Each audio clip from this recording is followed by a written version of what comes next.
Hey everyone, क्या हाल चाल, कैसे आप सब लोग। उम्मीद करता हूँ कि मैं आप सब लोग बहुत अच्छे होंगे, खुश होंगे, मज़े में होंगे।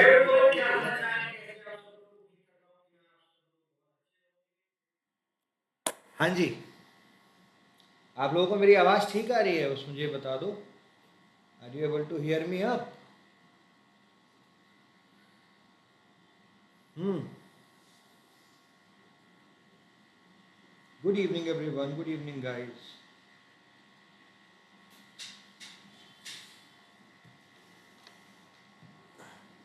हाँ, यहाँ पे थोड़ा अलग वे में आपको क्लास नज़र आएगी। अब उसकी टेंशन मत लो। मैं वही एक सेटिंग कर लूँ ज़रा थोड़ी सी। आपके यहाँ पे एक सेटिंग वाला बटन होगा, उसमें अपनी क्वालिटी मीडियम कर लेना। ठीक, make sure that the quality is वो क्वालिटी मीडियम पे आ गई हो। और बस, आप लोगों के कमेंट मेरे सामने हैं, मैं वही देख रहा हूँ कि आपके कमेंट मुझे सही से नज़र आए। आप सबका बहुत बहुत स्वागत है आज के सेशन में। And this would be a very great session, this would be a very wonderful session. यहाँ पे बहुत सारे बच्चे हैं जो मेरी ऐप का या वेबसाइट का यूज़ कर रहे हैं। ये उसका एक और एक्सटर्नल फीचर है जो मैं साइंस एंड टेक वाली क्लास के अंदर यूज़ करूँगा। बिकॉज जो हमारी साइंस एंड टेक वाली क्लासेस होने वाली हैं, ये मेरा ब्लैक बोर्ड सेशन होने वाला है। ब्लैक बोर्ड सेशन आप लोगों ने मेरे साथ पहले भी कवर अप करे हैं। ठीक, चलो दैट्स गुड। और ब्लैक बोर्ड सेशन में हम लोग, देखो ये मास्टर क्लासेस हैं, आप समझो ये प्रीलिम्स के लिए स्पेसिफिक मास्टर क्लासेस हैं। मास्टर क्लास का मतलब है मैं 10 क्लासेस में बेसिक्स और एडवांस्ड उन टॉपिक्स का एक तरीके से कॉम्बिनेशन आप लोगों के लिए 10 क्लासेस में दूंगा, कि जिससे आप प्रीलिम्स के अंदर कॉन्फिडेंटली एग्ज़ाम देने जा पाओ। आप जो करंट अफेयर्स हैं, बाकी सारी चीज़ें हैं, वो तो आप लोग मेरे साथ ऑलरेडी मेरे प्रीलिम्स एनरिचमेंट कोर्स में कवर भी कर रहे हो, है ना। बट इस मास्टर क्लास के अंदर हम लोग स्टार्ट करेंगे। ठीक, तो कोई स्ट्रेस की तो कोई बात नहीं है। अच्छा, इसमें ये लाइक वाइक वाला भी है, ये तो मैंने अभी देखा ही है। मतलब मैं देख रहा हूँ कि इस ये वाले फीचर को मैं फर्स्ट टाइम यूज़ कर रहा हूँ। ऐप में कैसा आ रहा है ये? ऐप में ठीक चल रहा है? कुछ लोग हैं जो ऐप में देख रहे हैं। ऐप में कौन कौन देख रहा है मेरी? Who are seeing the app? अच्छा, ऐप में ठीक आ रहा है ना? ऐसा तो नहीं है कुछ गड़बड़ आ रहा है? मैं भी मतलब इसमें क्या है, मेरे को स्क्रीन पे कमेंट नहीं नज़र आ रहे हैं। तो हम लोग नए नॉर्मल क्लासेस लेता हूँ मैं ऐप पे या फिर वेब पे, उस पर नज़र आते हैं। इसमें क्या है कि मेरे को आपके कमेंट्स ऊपर और नीचे देखने पड़ रहे हैं, कि क्योंकि मैं चेक कर रहा हूँ कि iOS और एंड्रॉयड दोनों में अच्छी चले, आवाज़ आवाज़ क्लियर आए। चलो कोई बात नहीं। हाँ जी। So this is UPSC prelims 2025 master class. बिना किसी देरी के मैं चालू करता हूँ, क्योंकि अपना मेजर मकसद है फटाफट फटाफट मैक्सिमम टॉपिक्स को कवर अप करना। तो आज हम लोग क्या करेंगे? आज हम लोग जिन टॉपिक से स्टार्ट करेंगे, हम लोग सेल्स को कवर करेंगे। सेल्स के सारे बेसिक्स को कवर करेंगे, क्योंकि यहाँ से नेचुरली नॉर्मली सवाल आ जाते हैं। इसमें कवर करेंगे कि प्रोकैरियोटिक कौन से होते हैं, यूकैरियोटिक सेल कौन से होते हैं, क्योंकि यूपीएससी इनसे सवाल पूछ पूछ चुका है। ठीक है, यहाँ पे हम लोग prokaryotic and eukaryotic basically cover up करेंगे, इनके बीच में डिफरेंस कवर अप करेंगे। ठीक, इसके साथ साथ आज हम लोग सेल के अलग अलग ऑर्गेनल्स कवर अप करेंगे। ऑर्गेनल्स मतलब न्यूक्लियस, राइबोसोम, माइटोकॉन्ड्रिया। यहाँ से हम लोग लिंक करेंगे हमारा डीएनए, यहाँ से हम लोग कवर करेंगे हमारा आरएनए, यहाँ से हम लोग कवर करेंगे हमारे क्रोमोसोम्स। ठीक, यहीं से ही हम लोग एक्सपेंड करेंगे डीएनए आरएनए वाले पार्ट पार्ट को, और यहाँ से समझेंगे जीन्स, और यहाँ से पहुँचेंगे हम लोग जीनोम इंडिया प्रोजेक्ट पर। यहाँ से कवर करने की कोशिश करेंगे important topics like DNA fingerprinting. इसी को आगे बढ़ाते हुए we will also cover proteins and enzymes. Proteins and enzymes, इसके साथ साथ हम लोग अलग अलग तरीके के ग्लैंड्स कवर अप करेंगे। शरीर के अंदर different different types of glands होते हैं, उनको हम लोग कवर अप करेंगे। ठीक है, यहाँ से आगे बढ़ के we will move on to genetic modification, GM technology. यहाँ से क्रिस्पर तक पहुँचेंगे। यहाँ से हम लोग स्टेम सेल टेक्नोलॉजी को कवर अप करेंगे। What is stem cell technology, कैसे काम करते हैं, as well as we will be covering about cloning and synthetic biology. मुझे लगता है कि और भी कुछ चीज़ें हम लोग करेंगे इसके साथ ही। ये तो बस मैंने आपको एक बेसिक मैप बताया है कि ये वाली चीज़ें हम लोग कवर अप करेंगे, और भी चीज़ें हम लोग कवर अप करेंगे, बट ये बेसिक मैप है। ये मेरे हिसाब से आज की क्लास और कल की क्लास मिलाकर हम लोग ये वाला जब टॉपिक कवर कर लेंगे तो बायोटेक के बेसिक्स आप लोगों के बिल्कुल हैंडफुल हो जाएंगे। मैं बायोटेक से इसलिए स्टार्ट कर रहा हूँ बिकॉज यूपीएससी में सबसे ज़्यादा आने के चांसेस यहाँ से होते हैं। जो आपकी तीसरी और चौथी क्लास होगी वो बेसिकली फ़िज़िक्स के ऊपर बेस्ड होगी। फ़िज़िक्स के अंदर कुछ इंपॉर्टेंट लॉज हैं, चाहे वो न्यूटन के हैं, थर्मोडायनेमिक्स के हैं।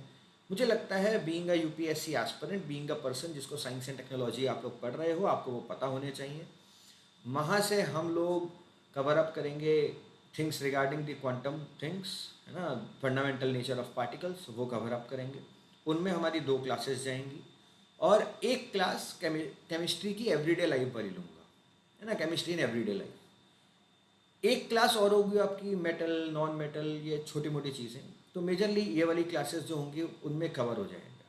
जो बाकी की जो 4 बची हुई क्लासेस होंगी उनके अंदर हम लोग ताबड़तोड़, है ना, बिल्कुल एकदम घुस कर पिछले 3 साल में जो भी इम्पोर्टेंट चीज़ें हुई हैं उनको कवर अप कर लेंगे।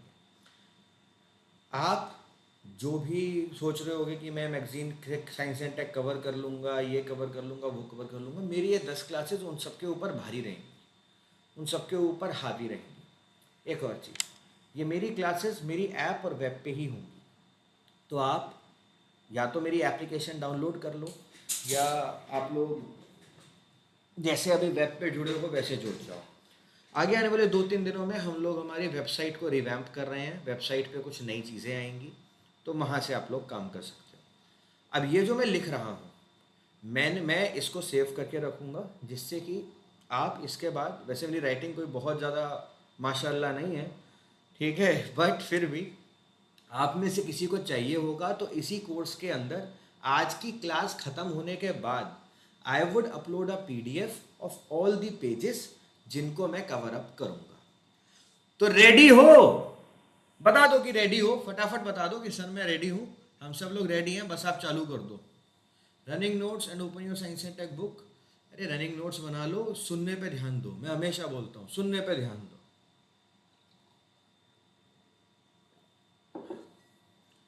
ठीक है, सुनने पे ध्यान दोगे तो ज़्यादा अच्छा होगा।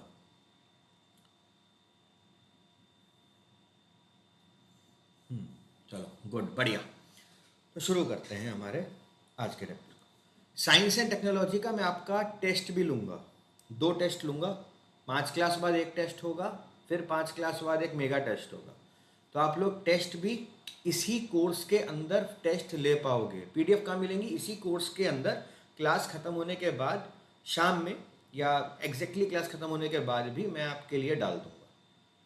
ठीक है, चलो शुरू करते हैं।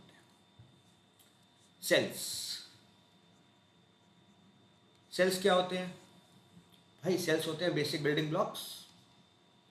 Sales are basic building blocks. इनसे हम सबकी बॉडी बनी है। मैं हूँ, तुम हो, दुनिया में जितने भी लिविंग ऑर्गेनिजम्स हैं उनका फंडामेंटल स्ट्रक्चर और fundamental functional unit, structural unit और फंडामेंटल फंक्शनल यूनिट, ये दोनों चीज अगर कोई है तो वो नॉर्मली सेल है। All life starts with cell, है कि नहीं? All life comes from pre existing life. ये 2 चीजें हैं। सारी लाइफ सेल से स्टार्ट हुई है और सारी लाइफ किसी और प्री एग्जिस्टिंग लाइफ से स्टार्ट हुई है। ना, जैसे आप हो तो आप अपनी मदर के वूम से आए, कोई प्लांट है तो वो सीड से आया। ठीक। अब जब हम लोग नॉर्मल सेल्स के बारे में पढ़ते हैं तो सबसे बेसिक चीज़ आती है भाई, सेल होते हैं दो प्रकार के। सेल को आप बेसिकली दो तरीके से डिवाइड कर सकते हो। कौन कौन से? एक होगा प्रोकैरियोटिक, ठीक, फिर एक होगा कौन से? Eukaryotic. Prokaryotic, eukaryotic. Pro pro pro का मतलब क्या है? प्रो मतलब प्री। प्री मतलब होता है पुराना, पुराना। या जैसे तुम्हारी, जब तुम एग्जाम देने जा रहे हो तो तुम्हारी पहली स्टेज का नाम है प्रीलिम्स। पहली जो भी चीज स्टार्ट होगी वो पी से स्टार्ट होगी, pro, pre. So these are this prokaryotic cells are दो सेल्स जिसके अंदर हम लोगों को न्यूक्लियस एब्सेंट नजर आता है। देयर इज नो न्यूक्लियस, कोई न्यूक्लियस है ही नहीं। यूकैरियोटिक इसके थोड़ा अपोजिट है। यहां पे हम लोगों को वेल डिफाइंड, क्लियर कट देखने को मिलता है। ना, prokaryotic cells would be small in size, ये साइज में भी थोड़े छोटे होंगे, है कि नहीं? और यूकैरियोटिक साइड, ये साइज में थोड़े बड़े होंगे, क्योंकि इनके अंदर हमें वेल डिफाइंड स्ट्रक्चर मिल रहा है। बिकॉज वेल डिफाइंड स्ट्रक्चर मिल रहा है इसलिए लार्ज है, बिकॉज उसके अंदर न्यूक्लियर एब्सेंट है तो वह स्मॉल है। ठीक। अब बात करते हैं ऑर्गेनल्स की। ऑर्गेनल्स का मतलब सेल के अंदर, जो छोटी छोटी अपने आप में अलग अलग फंक्शनल यूनिट्स हैं, मैं उन यूनिट्स के बारे में बात कर रहा हूं। उन यूनिट्स के अंदर कैसे काम होगा। तो इसके अंदर जो ऑर्गेनल्स होता है वो तो हैं, but they are free floating, तैर रहे हैं हवा में। बिल्कुल ऐसे समझ लो कि जैसे पानी है, पानी के ऊपर तुमने वो टॉयज डाल दिए जो हवा में तैर रहे हैं। क्यों? क्योंकि they are not membrane bound, they are not membrane bound. There is no defined, particularly defined membrane जिसके अंदर वो बाउंड होंगे। पैरेलली अगर यूकैरियोटिक सेल्स के बारे में हम लोग बात करें तो इनके पास मस्त मेम्ब्रेन होती है, बढ़िया एकदम मेम्ब्रेन होती है इनके पास। They have membrane bound organelles. इनके पास मेम्ब्रेन बाउंड ऑर्गेनल्स होते हैं। ठीक है, मास्टर क्लास है, कॉम्प्रिहेंसिव नहीं है, तो इसीलिए मेरा मेन मकसद है फटाफट फटाफट फटाफट चीजों को दिमाग में रिवाइज कराना। नाउ हम लोग सेल ऑर्गेनल्स के बारे में बात कर रहे हैं, बट सेल ऑर्गेनल्स समझने से पहले आपको एक और डिवीजन छोटा सा समझना पड़ेगा। That is a division between plant cell and animal cell. समझे? ये और एग्जाम में आ जाता है, difference between plant cell and animal cells. तो सिंपल क्रिस्प, प्लांट सेल और एनिमल सेल, एक सेल वॉल नाम का ऑर्गेनल होता है, वो प्लांट सेल में होता है, एनिमल सेल में नहीं होता है। इसीलिए आप जब अपनी स्किन को टच करोगे तो आप इजीली प्रेस कर सकते हो। यू कैन फील, है ना, आपको वो प्रेशर महसूस हो रहा है। कोई कड़क वॉल तो नहीं है, दीवार तो नहीं है, दीवार होती तो तुम ऐसे कर टक करते तुम्हारे खुद दर्द हो जाता, है ना। एनिमल सेल में सेल वॉल नहीं होती है, बट प्लांट सेल के अंदर सेल वॉल होती है। And this cell wall is made up of cellulose, वो सेल्यूलोस से बनी होती है। प्लांट्स, इसीलिए आपने देखा होगा हार्ड होते हैं बाहर से। They have around fixed shape, और इनके जो सेल की शेप होती है वो भी रेक्टेंगुलर होती है। अब ये इसका जो कारण है वो यही है कि इसके पास सेल वॉल है। सेल वॉल उसको एक स्ट्रक्चर में बंद करने की कोशिश करती है। भाई एनिमल्स के अंदर ऐसी कोई चीज़ नहीं होती है, ठीक है। एक और चीज़ के बारे में बात करते हैं। प्लांट सेल के पास एक और चीज़ होती है, उसको बोलते हैं क्लोरोप्लास्ट। क्लोरोप्लास्ट, ठीक। क्लोरोप्लास्ट की जरूरत क्यों होती है प्लांट सेल को? Major reason photosynthesis. फोटोसिंथेसिस करना है, उसके लिए प्लांट सेल को क्लोरोप्लास्ट की जरूरत होती है, ठीक है।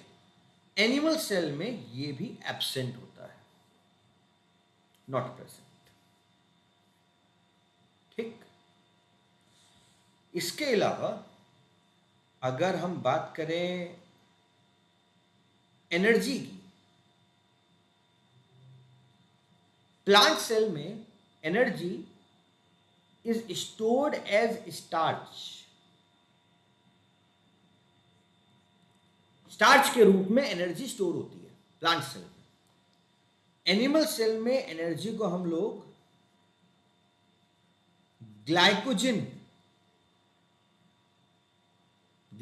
के रूप में स्टोर करते हैं, ठीक, क्लियर। इसके अलावा प्लाज्मा मेम्ब्रेन दोनों में होती है। लाइसोसोम्स के बारे में अगर मैं बात करूं, लाइसोसोम्स अभी मैं बताऊंगा ये होते क्या हैं। Lysosomes are very rare in plant cell, but they are always present in animal cell. Lysosomes are rare in plant cell but are present in animal cell. UPSC को यहां से सवाल पूछना बहुत पसंद है। यूपीएससी अक्सर सवाल पूछती है इस वाले हिस्से से, खासकर क्लोरोप्लास्ट्स के बारे में। यूपीएससी सवाल पूछती है एक और चीज के बारे में, दैट इज वैक्यूल। इनके बारे में सवाल पूछती है, ठीक। वो तो अभी हम लोग कवर करेंगे। अब हम लोग ना क्या कर रहे हैं, अब हम लोग अलग अलग ऑर्गेनल्स के बारे में पढ़ने वाले हैं। We will be studying about different organelles, ठीक है। एक काम करते हैं, मैं आपको एक मस्त चार्ट बनाने की कोशिश करता हूँ। यहाँ पे लिखेंगे ऑर्गेनल, ठीक। यहाँ पे हम लोग लिखेंगे इसका स्ट्रक्चर, यहाँ पे हम लिखेंगे उसके अलग अलग फंक्शन, और यहाँ पे आप एक एक्स्ट्रा चीज लिखना, यूपीएससी रिलेवेंस। ऐसे आपने अभी तक नहीं पढ़ा होगा इस टॉपिक को। हम ऑर्गेनल लिखेंगे, उसका स्ट्रक्चर लिखेंगे, कहाँ पे है, क्यों है, उसका फंक्शन लिखेंगे, और यूपीएससी में ये कहाँ पे आपके लिए रोल इंपॉर्टेंट है, ठीक है।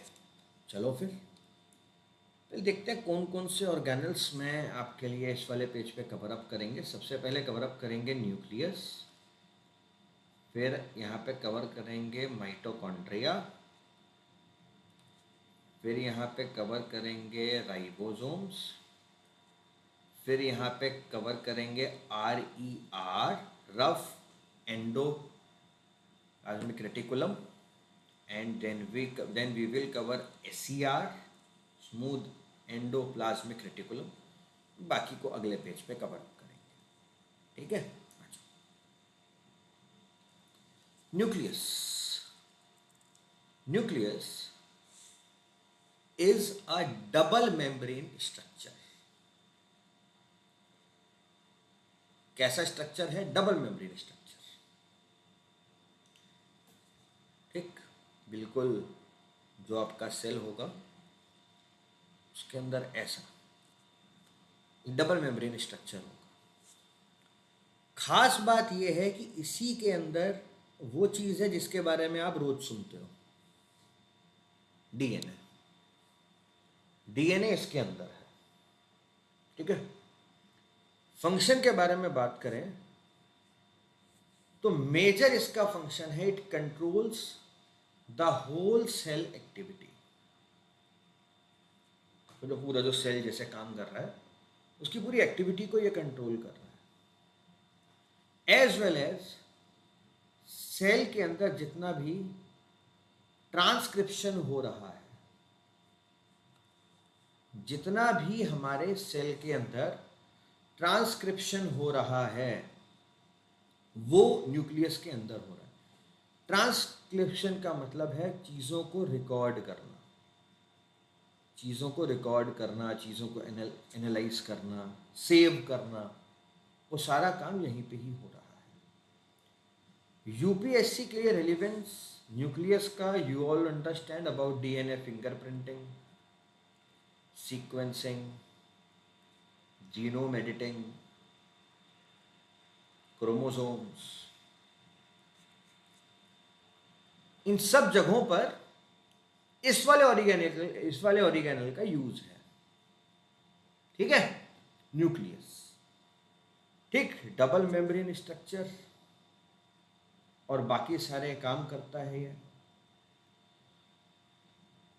ठीक। और चीज को थोड़ा और एनालाइज करते हैं। न्यूक्लियस को दोस्तों मैं कह सकता हूं कि this is also, I can say that this is the brain of the cell. This is brain of the cell. Cell का पूरा दिमाग अगर कहीं है तो वो न्यूक्लियस है, ठीक। चलो अगले पे आते हैं, that is mitochondria. Mitochondria is also known as the powerhouse of the cell, है ना भाई, इसको बोलते हैं power house of the cell ना। पावर हाउस इसको कहते क्यों है? क्योंकि ये एक फंक्शन क्रिएट करता है, इसके पास है एक चीज जिसको हम बोलते हैं ATP. It has ATP. ATP की फॉर्म, एटीपी की फॉर्म एडिनोसिन ट्राइफॉस्फेट।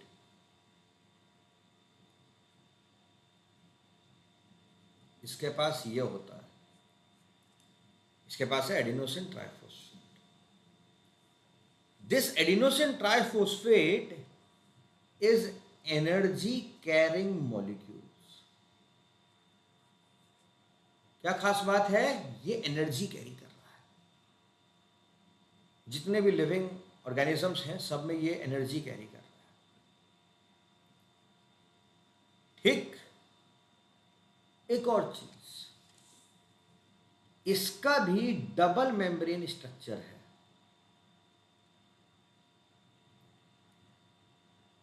ठीक है। बट इसके बारे में खास बात है, mitochondria also contains DNA. Mitochondria के पास भी डीएनए होता है। पर यहां पर मैं आपको एक और चीज एक्सप्लेन कर देता हूं। जो न्यूक्लियस के अंदर डीएनए है वो मदर और फादर दोनों से आ रहा है, मम्मी और पापा दोनों से मिल रहा है न्यूक्लियस वाला डीएनए। बट बेसिकली जो माइटोकॉन्ड्रियल डीएनए है इसका मेजर काम है पावर हाउस, एनर्जी क्रिएट करने का। ये स्पेसिफिकली सिर्फ और सिर्फ मदर से मिलता है। अब ये जो एक छोटा सा पॉइंट हम लोगों ने अभी यहां पर ये वाला पॉइंट कवर किया है, यहीं से ही एक कॉन्सेप्ट निकल के आएगा, दैट इज 3 पेरेंट बेबी। जो आप 3 पेरेंट बेबी के कॉन्सेप्ट के बारे में सुनते हो वो कॉन्सेप्ट असलियत में इन दोनों चीजों से मिलकर बना है, ठीक है। न्यूक्लियस डीएनए और माइटोकॉन्ड्रियल डीएनए वाले।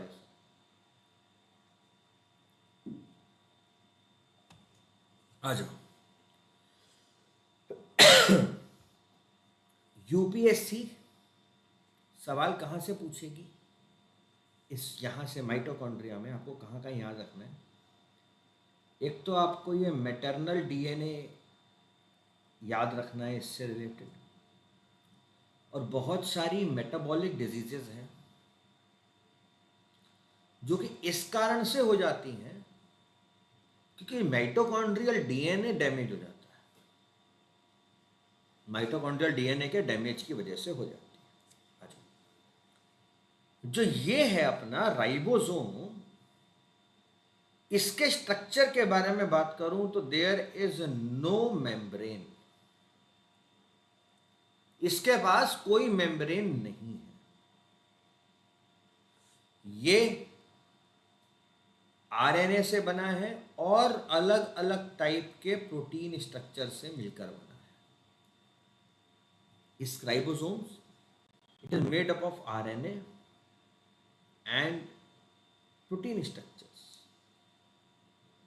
राइबोसोम्स के बहुत सारे अलग अलग टाइप्स होते हैं, बट राइबोसोम का एक बहुत इंपॉर्टेंट फंक्शन है, दैट इज प्रोटीन सिंथेसिस।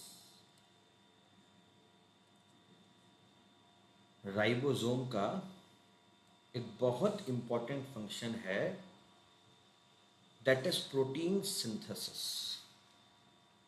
ना इस फंक्शन को समझो और अपने दिमाग में बिठाओ,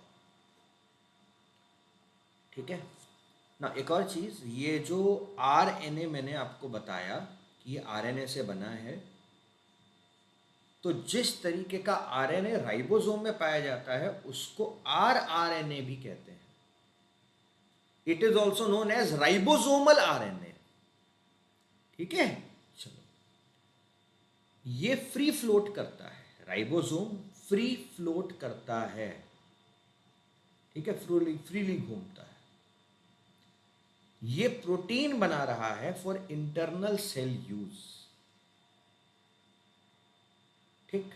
अब राइबोसोम यहां पे बता देता हूं आपको, दो लोकेशन में पाया जाता है।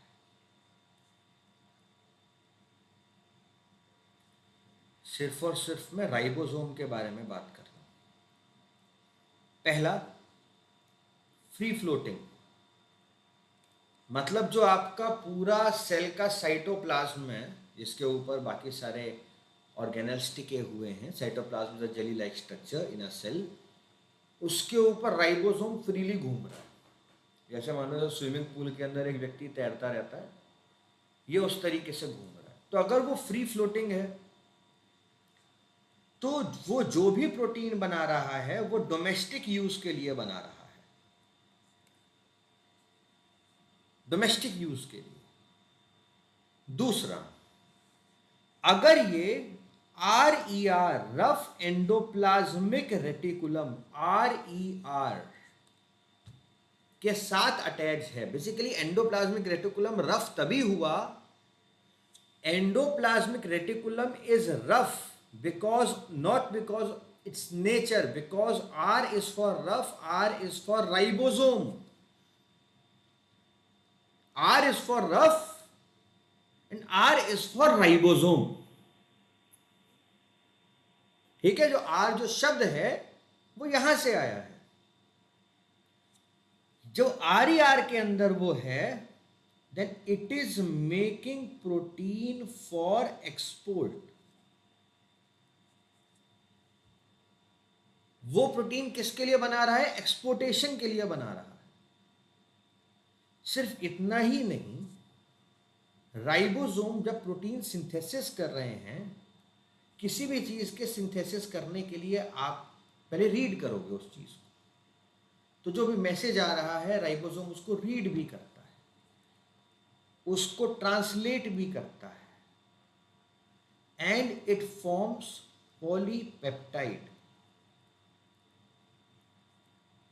रीड करेगा, ट्रांसलेट करेगा, पॉलीपेप्टाइड बनाएगा। यूपीएससी रेलिवेंस भाई पूरी की पूरी बायोटेक इसके आधार पे चल रही है।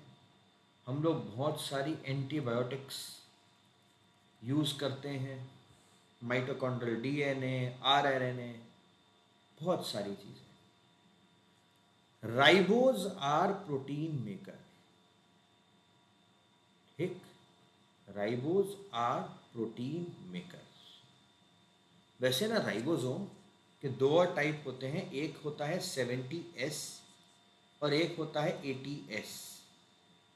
70S टाइप का राइबोसोम प्रोकैरियोट्स के लिए होता है और 80S वाला हमारे यूकैरियोट्स के लिए होता है। बेसिकली प्रोकैरियोट्स हो गए, माइटोकॉन्ड्रिया, क्लोरोप्लास्ट, वहाँ पे 70S वाला टाइप यूज़ होता है।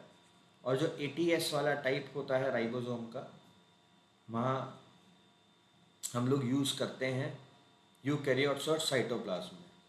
तो जो हमारी जो एंटीबायोटिक्स होती हैं वो 70S वाले राइबोसोम के ऊपर अटैक करती हैं। तो ऐसे ये एंटीबायोटिक्स में काम आता है। ठीक है, इतना याद रखना। चलो आगे बढ़ते हैं। मैं RER के बारे में बात कर रहा हूँ, रफ एंडोप्लाज्मिक रेटिकुलम। स्ट्रक्चर, हाँ जी, सिंपल है। ये एक तरीके की फैक्ट्री है, it is a factory. Endoplasmic reticulum are a kind of a factory. RER है मतलब इसके पास राइबोसोम्स प्रेजेंट है। जिसके पास राइबोसोम प्रेजेंट नहीं है वो क्या काम कर रहा है? It is acting as a detox. ये डिटॉक्स कर रहा है, डिटॉक्सिफिकेशन कर रहा है, हार्मोन्स को प्रोड्यूस कर रहा है। ठीक है, it is producing hormones, lipids, steroids.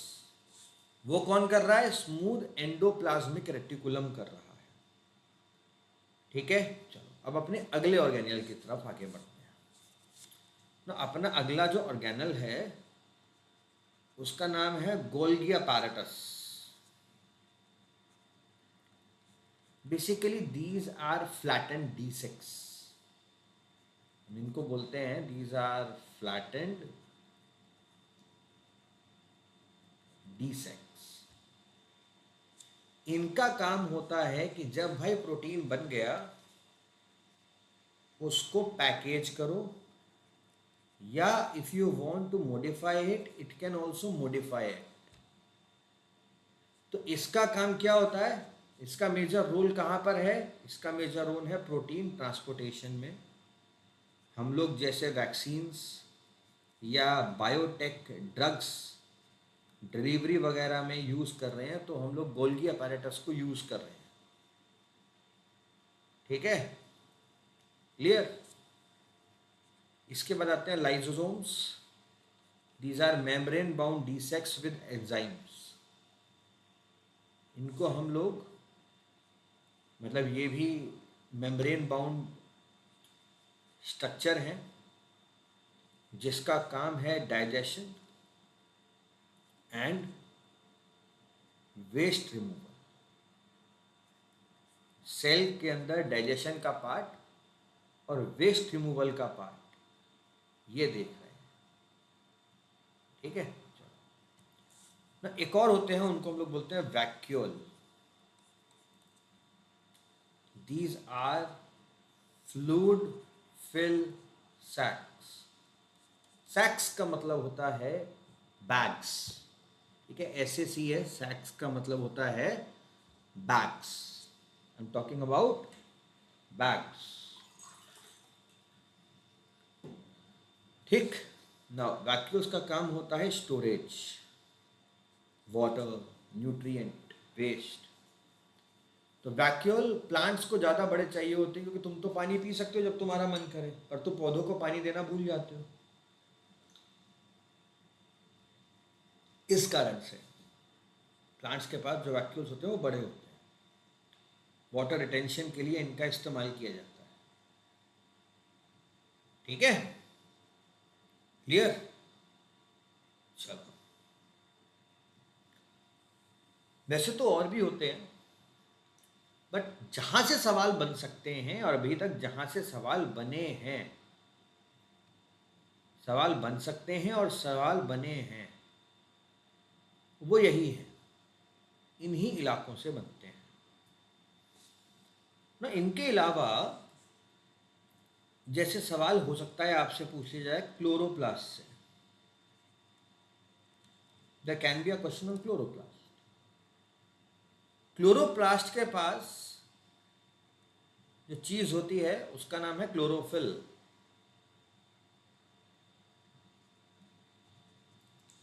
Chloroplast के पास है क्लोरोफिल। फंक्शन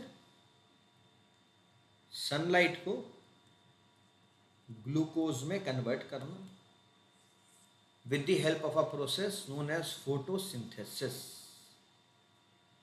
एक और चीज याद रखना कि क्लोरोप्लास्ट के पास भी अपना खुद का डीएनए होता है, डोंट मिस इट। इसके पास भी अपना खुद का डीएनए प्रेजेंट है, ठीक है। हाँ, only in plants, only in plants, absolutely only in plants, ठीक। अच्छा, देखो राइबोसोम से सवाल बन सकता है, ये चीज आप लोग याद रखना। अब एक और छोटा सा पॉइंट पढ़ेंगे, छोटी सी एक और चीज पढ़ेंगे यहीं पे।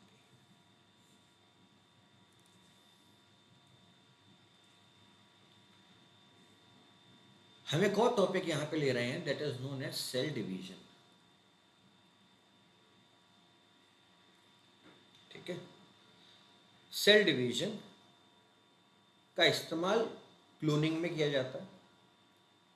इवन हम लोग जो स्टेम सेल के बारे में पढ़ते हैं, स्टेम सेल्स, इसके बाद में स्टेम सेल्स से ही चालू कर रहा हूं, उनमें भी इनका इस्तेमाल होता है।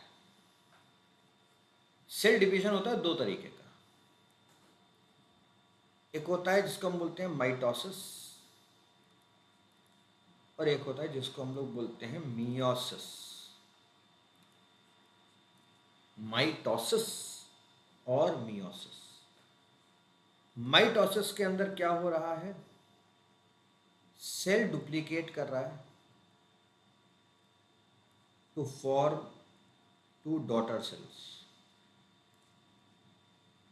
एक सेल है वो अपने आप को डुप्लीकेट कर रहा है और दो डॉटर सेल्स आप लोगों के लिए सामने आ रही हैं। इसका इस्तेमाल बायोटेक्नोलॉजी में कहाँ हो रहा है, हम लोग ग्रोथ में यूज़ कर रहे हैं, रिपेयर में यूज़ कर रहे हैं, ए सेक्सुअल रिप्रोडक्शन के लिए इसका इस्तेमाल कर रहे हैं। मियोसिस के अंदर a cell divides to form 4 gametes. Meiosis के अंदर 4 गैमेट्स, मतलब डीएनए को बिल्कुल आधा आधा डिवाइड किया जा रहा है। तो जब हम जेनेटिक डाइवर्सिटी के बारे में बात कर रहे हैं या फर्टिलाइजेशन के बारे में बात कर रहे हैं, तो हम जिस सेल डिवीजन के प्रोसेस की तरफ आगे बढ़ते हैं हम उसको बोलते हैं meiosis. UPSC cloning, GM crops, embryonic stem sales से लेकर सवाल पूछती जा रही है, इसलिए मुझे लगता है कि सेल डिवीजन, माइटोसिस और मियोसिस भी आपको पता होना चाहिए, ठीक है। तो mitosis when we are duplicating for 2 daughter cells, meiosis when cell division is done to form 4 gametes. 4 gametes के ब्रैकेट में आप 2 हाफ ऑफ डीएनए भी लिख सकते हो, जिससे कि आपको एक इजी अंडरस्टैंडिंग क्रिएट हो जाए, ठीक है। हम लोग एक और टॉपिक उठा रहे हैं बीच में, that is known as stem cells. What are stem cells? UPSC का one of the favourite topic में से एक है stem cells. Stem cells, you can understand them as undifferentiated cells।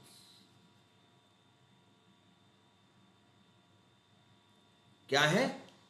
They are undifferentiated cells। इसका मतलब है इनके पास ये एबिलिटी है कि they can divide and become of any type. इन्हें मैं अनडिफरेंशिएटेड सेल्स इसलिए कह रहा हूं क्योंकि इनके पास एक इंटरनल एबिलिटी है कि अपने आप को डिवाइड कर सकते हैं। They can become cell of any type, ठीक है, किसी भी तरीके। इसके पास मतलब इनके पास सुपर शक्तियां हैं सेल्फ रिन्यू की, multiply for long time, and ये कोई स्पेशलाइज्ड सेल के रूप में भी ट्रांसफॉर्म हो सकते हैं, ठीक है। अब ये जो स्टेम सेल्स हैं,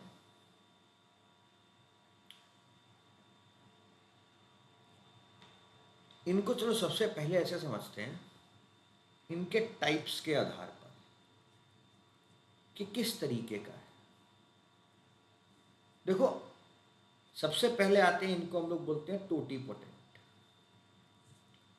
टोटीपोटेंट का मतलब है कि इनके पास इतनी शक्तियां हैं that they can form entire organism. ये अगर चाहे, इफ दे वांट, पूरा का पूरा ऑर्गेनिज्म आपके सामने खड़ा कर दो। मतलब पूरा का पूरा ऑर्गेनिज्म, समझ रहे हो, इवन प्लेसेंटा तक। तो इसका सबसे बढ़िया अगर मैं एग्जांपल दूं तो वो है zygote. Zygote is 1 to 3 days old cell, fertilize cell, जिसके बाद वो एम्ब्रियो बनता है ना। वो जाइगोट है, वो जाइगोट के बाद एम्ब्रियो बनता है, ठीक है। इसके बाद आता है अपना प्लूरिपोटेंट, जैसे कि नाम सजेस्ट कर रहा है, ये जितने भी आपके बॉडी पार्ट्स हैं वो सब में बन सकता है एक्सेप्ट प्लेसेंटा। मतलब नया ऑर्गेनिज्म नहीं फॉर्म कर सकता तो उस ऑर्गेनिज्म के अंदर के स्ट्रक्चर्स ये फॉर्म करने में कामयाब रहेगा। ये इसके अंदर एबिलिटी है, ठीक है। इसका सबसे बड़ा एग्जांपल यू, आपका शरीर, आपके शरीर के अंदर बहुत सारे ऐसे स्टेम सेल घूम रहे हैं जो प्लूरिपोटेंट हैं, है कि नहीं। फिर आएगा multipotent. Multipotent, it is limited to a few cells, कुछ सेल्स के लिए लिमिटेड है, ठीक। सही बताएं तो जैसे आपके ब्लड सेल, ब्लड्स में बहुत सारे स्टेम सेल ऐसे होते हैं जो मल्टीपोटेंट होते हैं, ठीक। चलो, इसका मतलब ये कह सकता हूँ कि जैसे जैसे आप मल्टीपोटेंट से टूटीपोटेंट की तरफ आगे बढ़ रहे हो, स्टेम सेल की capability to self renew, to self specialize बढ़ती जा रही है, इंक्रीज होती चली जा रही है। इतना आ रहा है सबको समझ में, एवरीवन? इतना है ना? हाँ, बढ़ रही है, वही तो चीज़, इंक्रीज हो रही है, बढ़ रही है। चलो, अब सोर्स के आधार पर, अकॉर्डिंग टू द सोर्स भी मैं डिवाइड कर सकता हूं। सोर्स मतलब एम्ब्रियोनिक स्टेम सेल्स, है ना। जो एम्ब्रियो के अंदर जो स्टेम सेल्स हैं, बहुत सारे एम्ब्रियोनिक स्टेम सेल्स। फिर एडल्ट इंडिविजुअल की बॉडी के अंदर stem cells found in our bone, in your bone marrow, found in your backbone. Last, जिसको हम बोलते हैं आईपीएससी, यूपीएससी का फेवरेट, यूपीएससी का बहुत favourite, iPSC, induced pluripotent stem cell. Pluripotent आप समझ रहे हो, ये वाले के बारे में बात हो रही है। All parts except placenta. Induced मतलब यहाँ पर मैं बात कर रहा हूँ कि they are made in laboratory. हम लोग असलियत में आईपीएससी के अंदर कर क्या रहे हैं, हम रीप्रोग्राम कर रहे हैं our stem cells. We are reprogramming our stem cells. Clear? Stem cells के बारे में ये याद रखना, जैसे आज के न्यूज़पेपर में भी पार्किंसन डिजीज से रिलेटेड एक आर्टिकल आया है। रीजनरेटिव थेरेपीज में हम लोग इनका इस्तेमाल करते हैं। किस में? रीजनरेटिव थेरेपीज में हम लोग इस्तेमाल करते हैं। ठीक है, we use them in regenerative therapies. ठीक, spinal cord injury, Parkinson, diabetes, even organ repair में भी इसका इस्तेमाल कर सकते हैं। We can use them in cancer treatment. Even जो नए नए तरीके के हम लोग ड्रग्स बनाते हैं उनकी टेस्टिंग के अंदर भी हम इसका इस्तेमाल करते हैं, स्टेम सेल थेरेपी का। यूपीएससी के प्रीलिम्स, मेंस सब के अंदर यहाँ से सवाल आने के चांसेस बनते हैं। स्टेम सेल से वो सवाल पूछेंगे ही पूछेंगे, मतलब this is their favourite topic. ठीक है, ये उनका एक फेवरेट हिस्सा है। चलो देखें किसी के क्या क्या कमेंट आ रहे हैं, थोड़ा थोड़ा मुस्कुरा के पढ़ेंगे, है कि नहीं? मुस्कुरा के पढ़ना बहुत ज़रूरी है। खुश रह के मुस्कुरा के पढ़ना। चलो,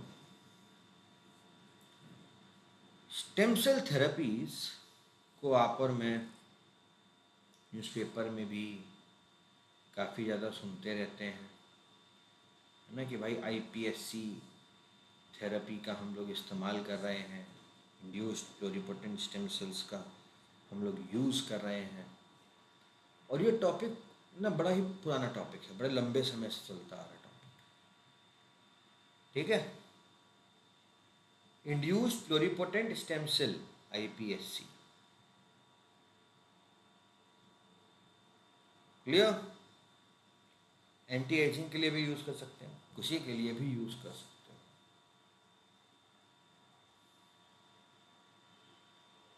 जिसके लिए चाहो उसके लिए यूज़ करो। ठीक, चलो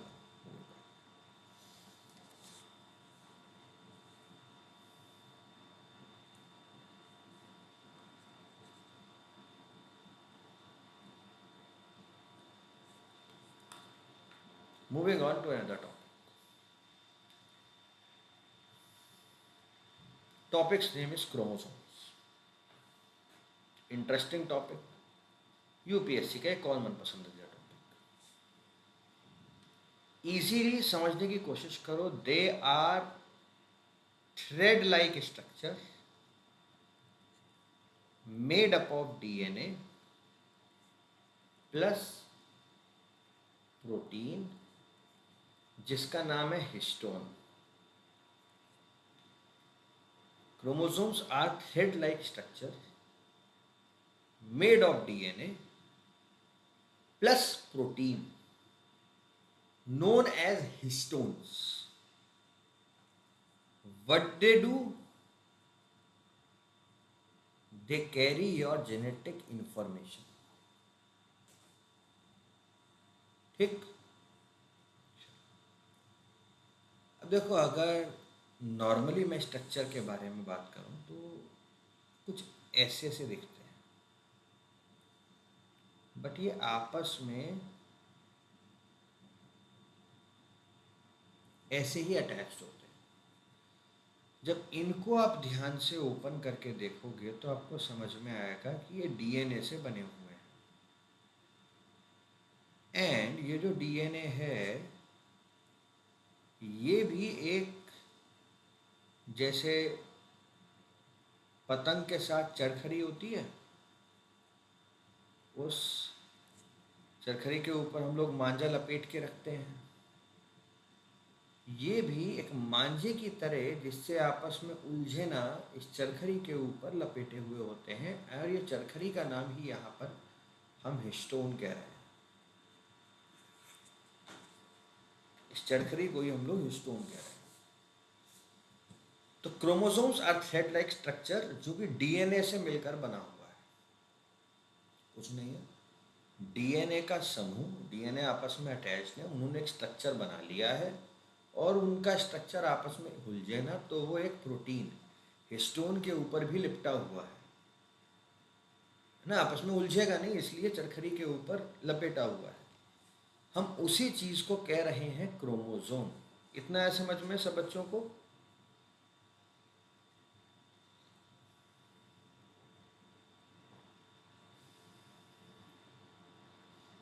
ठीक है।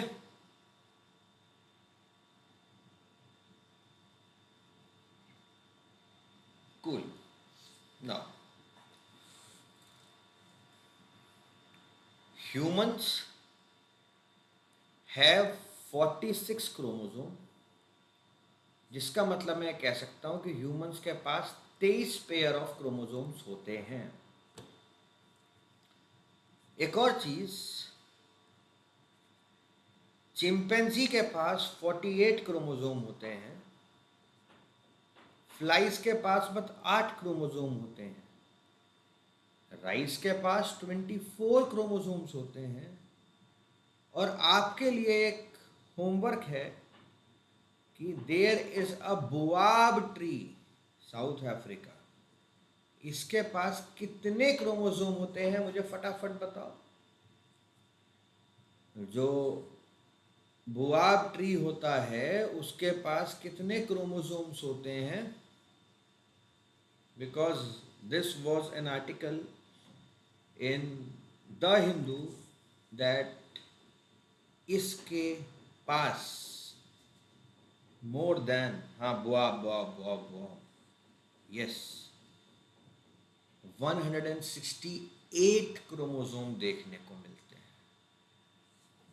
रीसेंट रिसर्च, 168, बिग नंबर, बड़ा नंबर है। सोचो 168 क्रोमोसोम है इसके पास, ठीक, 168 क्रोमोसोम।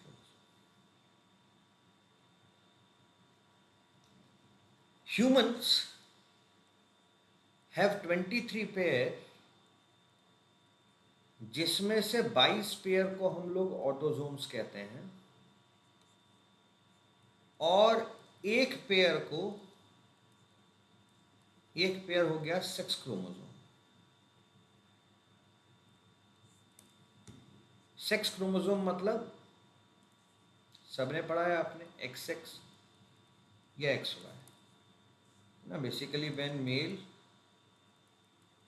मतलब फीमेल एंड मेल, फीमेल्स के अंदर एक्स एक्स होता है, मेल के अंदर एक्स वाई होता है। तो इसीलिए male is responsible for the gender determination of a child.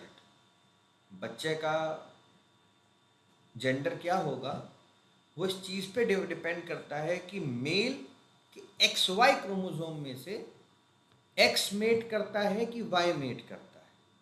तो इसकी पॉसिबिलिटी में या तो एक्स एक्स पॉसिबिलिटी आएगी या एक्स वाई पॉसिबिलिटी आएगी, है ना। 50-50% यहाँ पर पॉसिबिलिटीज मौजूद हैं, है कि नहीं, कि मेल होगा या फीमेल होगा।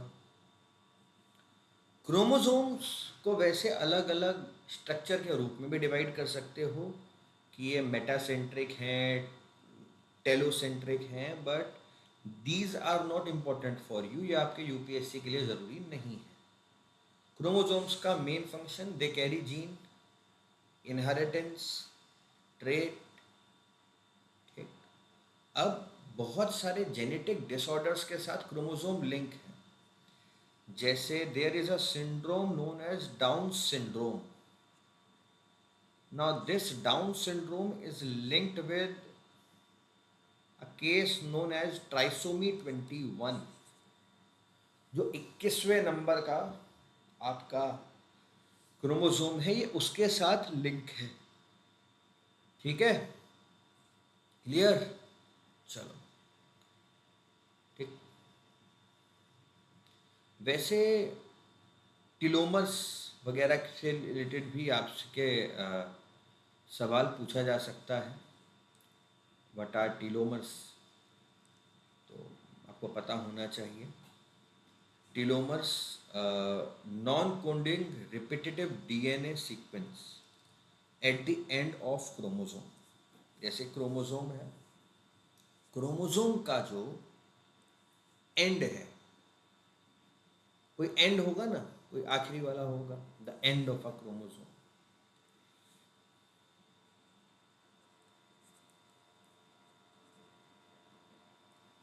End of a chromosome, that this is non-coding repetitive DNA sequence. This is known as टीलोमर्स। हम उन्हें क्या कह रहे हैं? टीलोमर्स कह रहे हैं। ठीक, basically they work like a plastic tip, they work as end protectors. बहुत सारे डीएनए हैं तो वो आखिरी में रिपीटेटिव नॉन कोडिंग है, जिससे कि वो बीच वाले को ज़्यादा कोई इम्पैक्ट ना हो। ये क्रोमोसोम के जो आखिरी हिस्सा होता है ये उसको प्रोटेक्ट करते हैं। ठीक है, जेनेटिक स्टेबिलिटी मेंटेन करते हैं। And telomere shortening is biological ageing. याद रखना, जो जब सेल बुढ़ा होता है ना तो उसके जो टीलोमर्स होते हैं वही छोटे होते चले जाते हैं। ये समझ लो कि जैसे पेन की टिप है वो छोटी होती चली जाए, ऐसे याद रखो।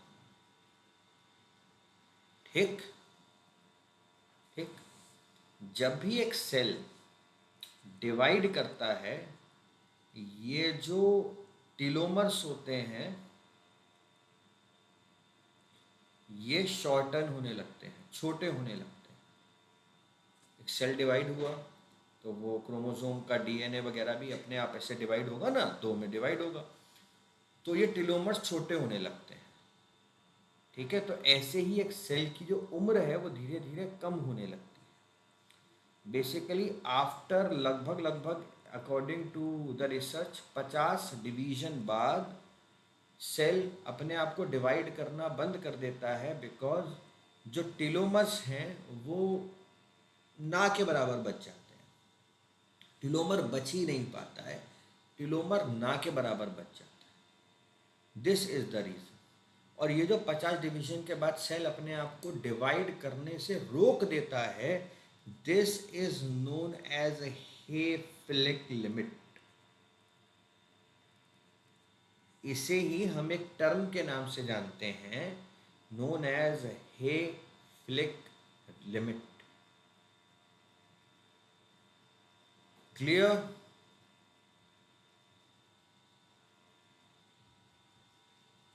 क्लियर?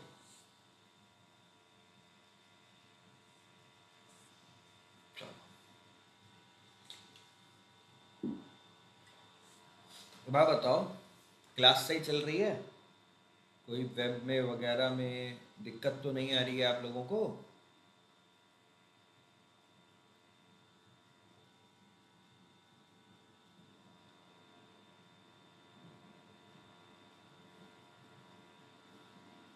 कोई दिक्कत नहीं आ रही है?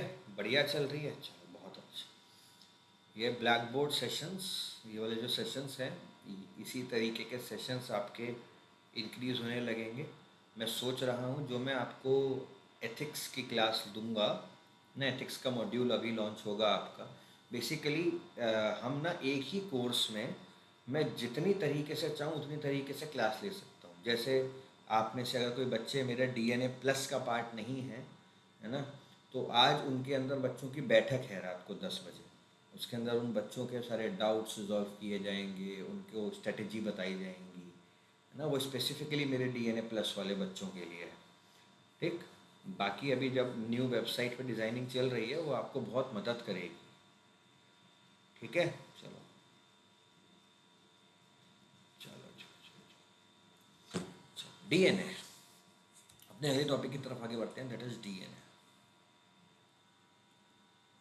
Deoxy ribo nucleic acid. वैसे तो मैं चाहूं तो मैं 1 घंटा पूरा डीएनए पे पढ़ा सकता हूं, ठीक, मैं चाहूं तो मैं पूरा डीएनए पे पढ़ा सकता हूं। अरे कोई बात नहीं, तुम वैसे भी 10-15 सेकंड पीछे से ही देखो तो उससे स्मूथ चलेगी क्लास। बट हमें एग्जाम के लिए क्या याद रखना है कि भाई एक तो इसका होता है सीडी जैसा स्ट्रक्चर, डबल स्टैंडर्ड स्ट्रक्चर हम लोग इसे कहते हैं। ये आपकी जेनेटिक इंस्ट्रक्शंस को कैरी करता है, it carry your genetic instruction.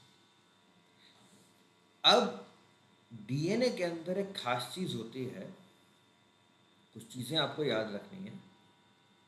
इनके पास होते हैं nucleotides. Nucleotides are the building blocks, जिसके पास एक शुगर होता है, फोस्फेट होता है, नाइट्रोजनस बेसिस होते हैं। They are formed of nucleotides. Nucleotides का मतलब each have a sugar molecule, each have a phosphate molecule, plus they have nitrogenous basis, sugar, phosphate and nitrogenous basis। ये जिन नाइट्रोजनस बेसिस की हम बात कर रहे हैं, ये होते हैं 4 प्रकार के। 4 प्रकार के कौन से? एडेनिन, थायमिन, साइटोसिन और guanine. A T C G, A T G C G T C, है जो मन चाहे वैसे याद कर लो। एडेनिन, थायमिन, गुआनिन, साइटोसिन, ठीक है। इनके बारे में बात यह है, ये चारों बेस पेयर में रहते हैं, एक दूसरे के साथ बेस पेयर करके चलते हैं, ठीक है। ठीक, A pairs with T and C pairs with G, fix है। ऐसे ही इनकी जोड़ियां बनी हुई हैं, ए के साथ टी की और सी के साथ जी की। और ये जो जोड़ियां हैं ये आपस में जुड़ी हैं with the help of hydrogen bonds. Hydrogen bond की मदद से, हाइड्रोजन बॉन्ड के अंदर ये जुड़ी हुई है, ठीक। चलो, अब डीएनए न्यूक्लियस में देखने को मिल रहा है, इसका मेजर काम क्या है? ये ऐसे लगे होंगे ना, ऐसे यहाँ पे नाइट्रोजनस बेसिस, ये आपस में बेस पेयर हाइड्रोजन के साथ कनेक्ट होंगे, इधर भी होंगे।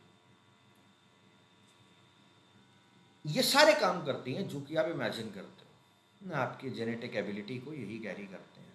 दे कैरी योर जेनेटिक इंफॉर्मेशन, है ना। They pass from one generation to another. आपके सेल के डेवलपमेंट में ये काम आते हैं, सेल का स्ट्रक्चर, सेल का फंक्शन, सब चीज़ों में ये काम आते हैं। बट सबसे बड़ी चीज़ ये है कि ये असलियत में एक किताब है। ये किताब है जिसके अंदर लिखा हुआ है कि आपकी नाक कैसी होगी, आपकी आँख कैसी होगी, ये काम कैसे होगा। पर ये इन किताब तक पहुंचने का एक रास्ता है जो एक और चीज़ से जाता है, दैट इज आरएनए। आरएनए यहां तक पहुंचाता भी है कि डीएनए के कौन से हिस्से में क्या चीज़ लिखी है, और उस चीज़ को वापस से पढ़कर कौन सा प्रोटीन बनाना है, उसका काम भी आरएनए का है। मतलब किताब है डीएनए, उस किताब तक पहुंचने के लिए भी आरएनए चाहिए, उस किताब को समझने के लिए भी आरएनए चाहिए, उस किताब को समझकर प्रोटीन बनाने के लिए भी आरएनए चाहिए।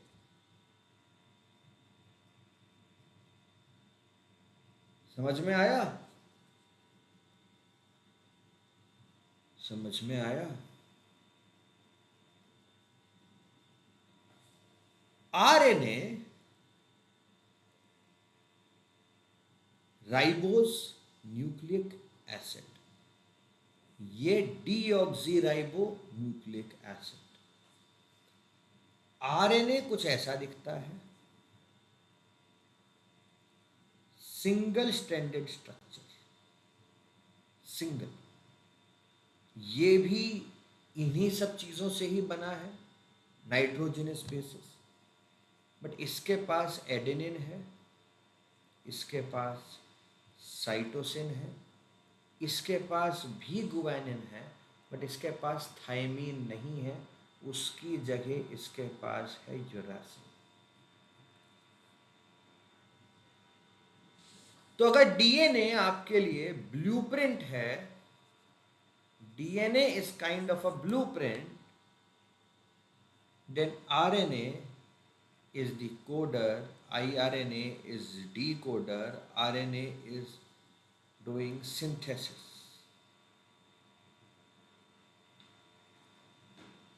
ये काम है आरएनए का। This is what RNA is doing. तो आरएनए के काम को अभी एक्सपैंड करूंगा। ये जो डीएनए है, अगर आप इसका एक हिस्सा एक तरफ का, दूसरे हिस्से का दूसरे तरफ का पकड़ो और इसको ऐसे सीधी लाइन में खींच दो, इमेजिन करो आपने ऐसे पकड़ के डीएनए को एक सीधी लाइन में खींच दिया, तो आपको ऐसे ATGC ATGC GTTT ऐसे ऐसे लगे हुए नजर आएंगे।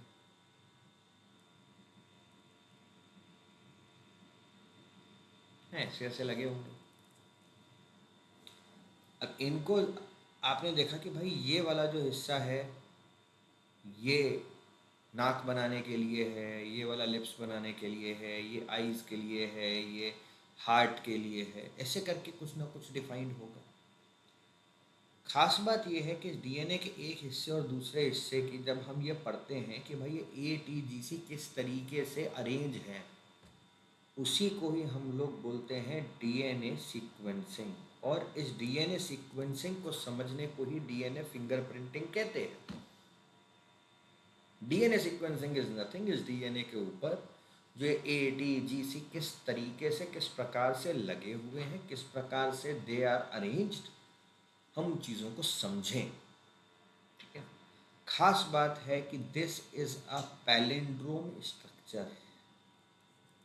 ये कैसा स्ट्रक्चर है? ये एक पैलिंड्रोम है।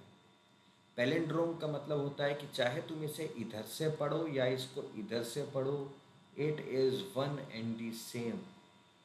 पैलिंड्रोम का सबसे लंबा इंग्लिश वर्ड का एग्जाम्पल है मलयालम। इसको इधर से पढ़ो तो भी मलयालम और इधर से पढ़ो तो भी मलयालम। तो इसको हम लोग बोलते हैं that it is a palindromic structure. इधर से पढ़ो तो भी ऐसा, इधर से पढ़ो तो भी ऐसा, कोई बहुत ज़्यादा अंतर है नहीं। ठीक।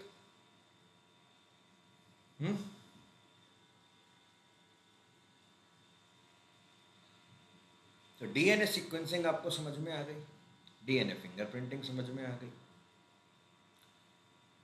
आरएनए की तरफ थोड़ा सा गौर करते हैं। जो आरएनए होता है हमारा, इसका मैंने आपको काम बताया। बट आरएनए के भी अलग अलग टाइप्स होते हैं। डीएनए के टाइप नहीं है, बट आरएनए के टाइप हैं। ठीक। आरएनए आपको न्यूक्लियस में देखने को मिल रहा है, आरएनए आपको साइटोप्लाज्म में देखने को मिल रहा है, आरएनए आपको राइबोसोम में भी देखने को मिल रहा है। यही तो है। डीएनए तो आपको या तो माइटोकॉन्ड्रिया में देखने को मिला था या न्यूक्लियस में देखने को मिला था।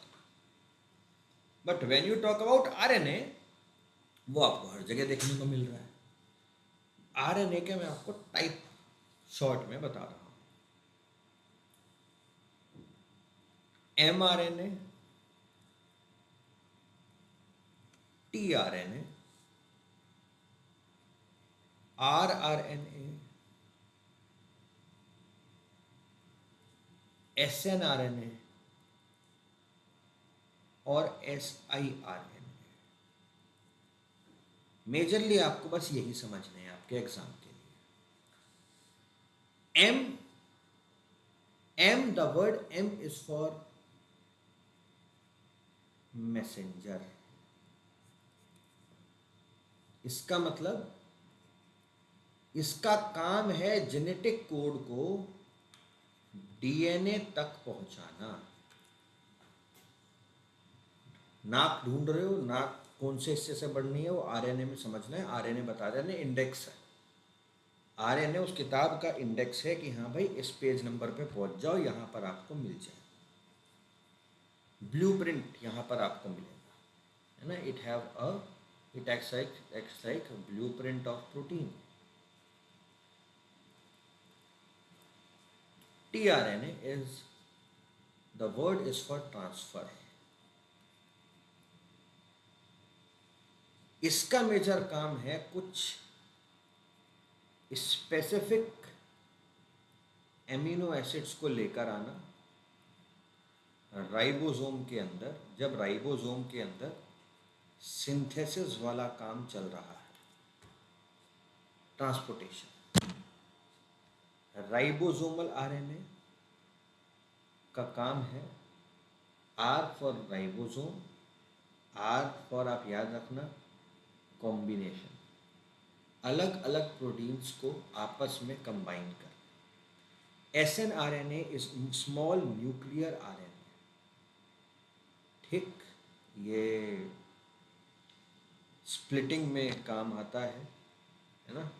It is involve in splicing the RNA, मतलब जो भी चीज़ें हैं उनको अच्छी तरीके से सेग्रीगेट करने में, रिमूव करने में। अगर कोई भी चीज़ ऐसी है जो आपको नहीं चाहिए, उसमें ये इसका मेजर काम है। कोई भी चीज़ एडिट करने में इसका काम है। siRNA ये साइलेंसिंग में काम आता है। SI मतलब याद रखना, स्मॉल इंटरफेयरिंग इसका नाम है, स्मॉल इंटरफेयरिंग, बट ये काम करता है साइलेंसिंग का। जो चीज़ हमें नहीं चाहिए, जो जीन हमें नहीं चाहिए, जिसका इस्तेमाल नहीं है, वहाँ पर उसको शांत करने में ये काम आता है।